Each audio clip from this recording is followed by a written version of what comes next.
God. It's tricky, that's okay. That's okay, Bloomington. I'm probably the first black girl named Khadijah, that's okay, that's all right. I think it's like less bothersome to me now because I'm getting older, so I'm just like easy with them. Like, call me fucking Katie, I don't give a fuck. You know, like I just don't care because now that I'm older, there's just like an ease to me. There's like so many benefits. I'm 40 now, so many benefits. Like benefit number one, I know exactly how many milligrams of ibuprofen I need to get through my day. How fun. It's 600. No more, no less, okay? I got 2 waiting for me in the bag. All these young comics are popping Molly and dropping acid. I fucking popping IBs. No crack knees. I'm so excited. It's the best. So many benefits. I think now that I'm getting older, like I want to do my part for the planet. I want to leave it better, you know, for the generation. We're not gonna have a planet, but just like theoretically, like hypothetically speaking, I want to leave it better, you know? So I started recycling, but I started recycling the makeup on my face. You look confused, let me explain. Because my motto is tonight's eyeliner is tomorrow's smoky eye. Reduce, reuse, recycle. It's a life hack for you ladies. I'm gonna for sure be on the airplane with a smoky eye tomorrow. Like I'm getting fucked up tonight. It's so crazy. Like I come from like a long line of wise women. I have a very matriarchal family. I'm very blessed in that way.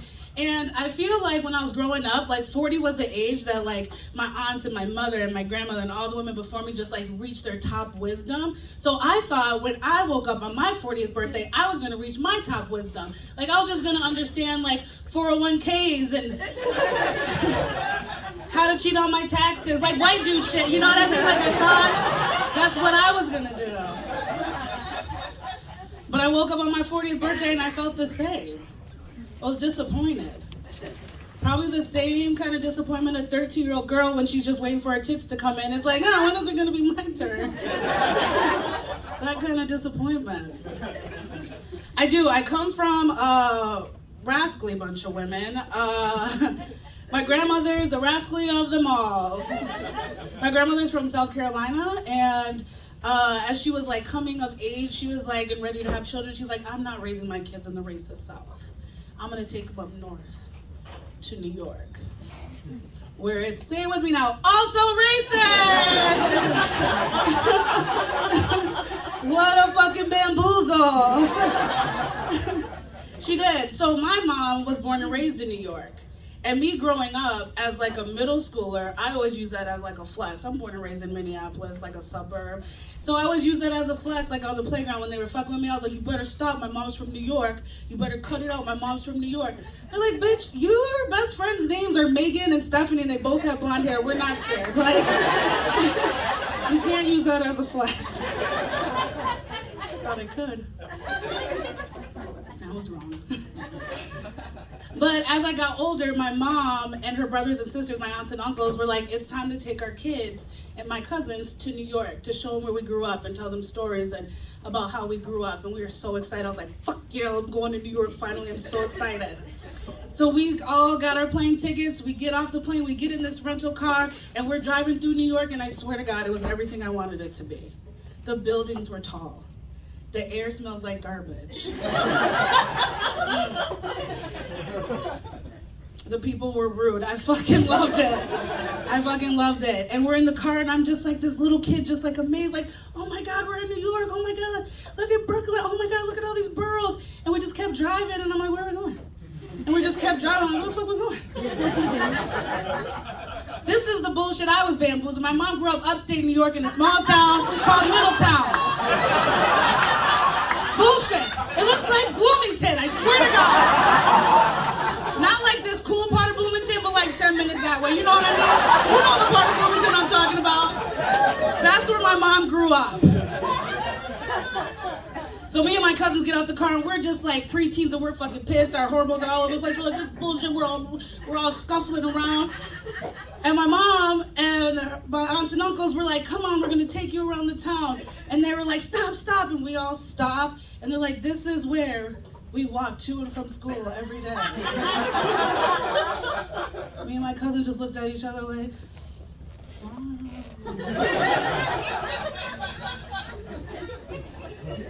And then my mom said, this is where it all went down with Mr. Johnson. We're like, well, what happened with Mr. Johnson?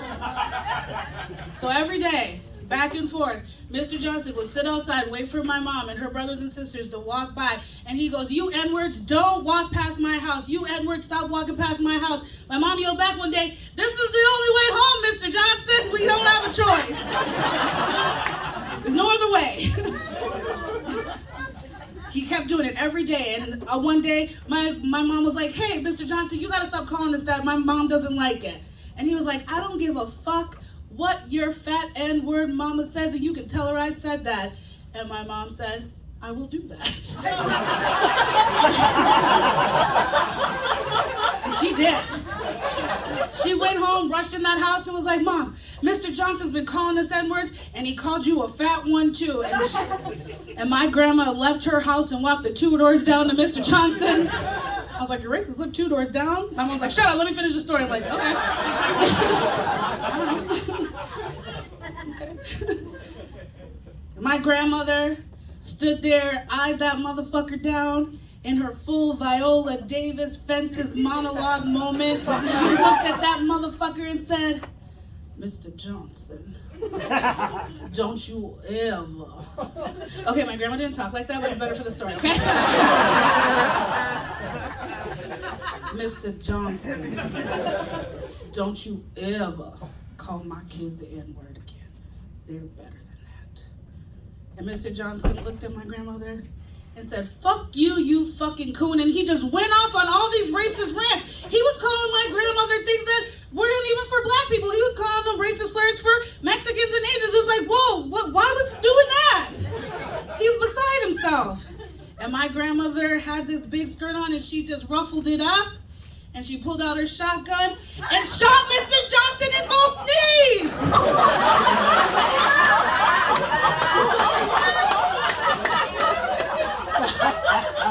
And me and my cousins are listening to my mom and my aunts and uncles intertwine this story. I look to my right at my one cousin. I look to my left at my other cousin. I look back at my mom and my aunts and uncles, and I just blurted out, that's the most nigger shit I've ever heard! I started sea-walking and shit. I started doing the Harlem Shake. But since I'm from the suburb, it looked more like a jazz step and jazz hands. Wasn't cool at all. I was like, holy shit, you can't fuck with us. Us Cooper women are nothing to fuck with. Holy cow. So let that be a lesson as I'm walking back to my hotel room tonight. Don't fuck with me. I'm just kidding. I'll just scream and kick you in the dick and then run really fast. I'm not a violent person. Don't let these shoulders fool you. I can't fight that good. I know I'm built like a linebacker, but I don't got it in me. I don't got it in here. I didn't grow up on the mean streets of upstate New York. What a fucking lie. What a fucking bamboozle. Still not over it. This is fun, y'all are fun. I love doing stand-up comedy. I love being able to meet people. But when I'm not doing stand-up comedy, I still work a full-time job. I'm a director of education at a local nonprofit that works on reproductive health in the Twin Cities. So, you don't have to clap. They don't pay me very much. I'm getting paid more to be here tonight. But I love my job. There's so many things I love about my job, but the thing I love the most about my job is the people that I get to work with. I work with some of the best-hearted people. One day after an all-staff meeting, HR walked in and was like, hey, we just want to make an announcement. Brenda's going to be having her baby soon. And unfortunately, she only has 4 weeks of maternity leave, so we're asking all of you to donate your vacation time so she can take her full 6 weeks. Exactly. That's what the meeting sounded like. And me, it was silent for too long, and if you know anything about me, if it's silent for too long, I just fucking blurt out shit. And I was like, whoa, what happened to her body, her choice? That's our shit. She decided to have that fucking baby. She had choices. Are we all just forgetting about that 2-week baby moon that bitch took? We're not doing it. So about a week later, we all had a director's team meeting, and if you don't know what a director's team meeting is, it's basically when all the directors of the different departments get together, we sit around a round table. First thing we do is fucking shoot a Republican, and then we get to business. It's true, don't tell anybody, that's her secret. And the executive director stood up and he was like, okay, we are the leaders of this organization and we should lead by example, and we should collectively donate enough time so Brenda can have her full maternity leave. Silent. I lost it. I was like, are you fucking kidding me? My ancestors would roll over in their grave if I gave my days off to some white woman to have a baby. What's next? You want me to breastfeed her baby too? What the fuck are we talking about? Feels like a couple of you didn't get that. Here's the deal.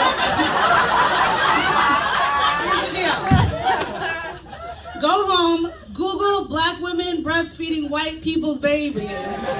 And then that joke will be hilarious. I call that a now and later. You're welcome. That's a gift from me today. After the team meeting, I walked out of the conference room and who walks by? Fucking Brenda. And I just looked at her and I was like, see you in 4 weeks, Brenda. I'm just kidding. She totally quit. Yeah, I'm Khadijah Cooper.